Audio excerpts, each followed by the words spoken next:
Welcome back to another episode of Revealing Biblical Truths. In this video, we're going to continue to go through the book of Exodus, beginning in chapter 23. Don't forget to like, share, subscribe, click the notification bell, and comment down below on your insights on this section.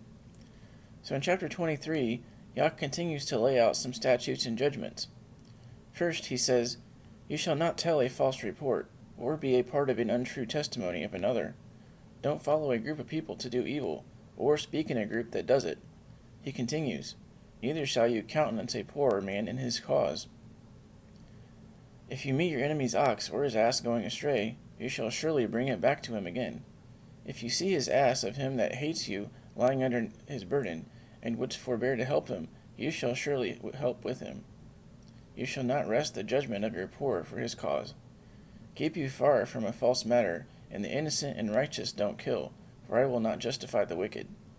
And you shall take no gift, for the gift blinds the wise, and perverts the words of the righteous. Also you shall not oppress a stranger, for you know the heart of a stranger, seeing as you were strangers in the land of Mitzrayim.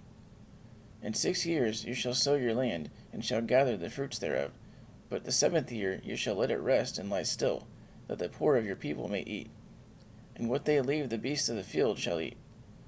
In like manner you deal with your vineyard, and with your olive yard. This is the law of the 7th year Sabbath, where the land is supposed to go fallow, so the soil can have the chance to renew the nutrients inside of it. And since the Israelites disobeyed Yah, he took them out of the land, so that it did rest." Verse 12, 6 days you shall do your work, and on the 7th day you shall rest, that your ox and your ass may rest, and your son of your handmaid and your stranger may be refreshed. And in all things that I have said unto you, be circumspect, and make no mention of the name of other gods, neither let it be heard out of your mouth.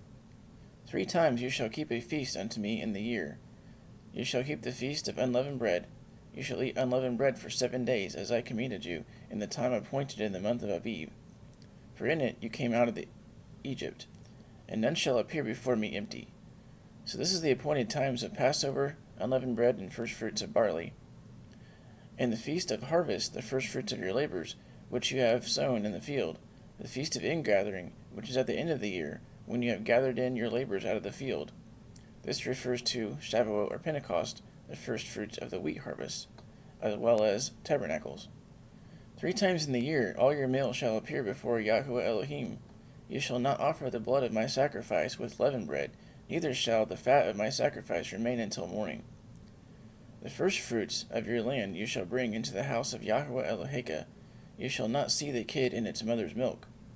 Behold, I send an angel before you, to keep you in the way, and to bring you into the place that I have prepared. Beware of him, and obey his voice, and provoke him not, for he will not pardon your transgressions, for my name is in him. But if you shall indeed obey his voice, and do all that I speak, then I will be an enemy to your enemies, and an adversary to your adversaries. For mine angel shall go before you, and bring you in among the Amorites, and the Hittites, and the Perizzites, and the Canaanites, and the Hivites, and the Jebusites, and I will cut them off." It sounds like this angel, this Malach in Hebrew, is in fact Yahusha pre-incarnate. Think about it. Yah says to obey his voice.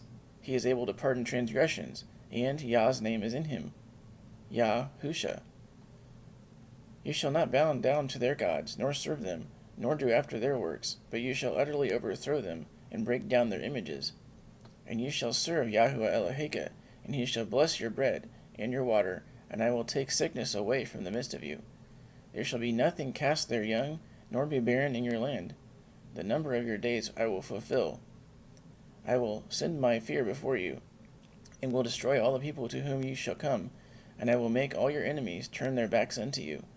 And I will send hornets before you, which shall drive out the Hivite, the Canaanite, and the Hittite from before you.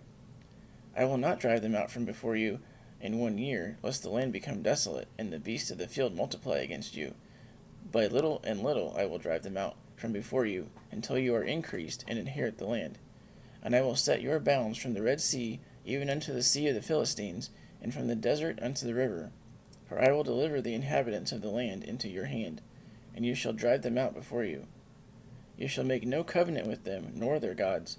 You shall not dwell in your land, they shall not dwell in your land, lest they make you sin against me.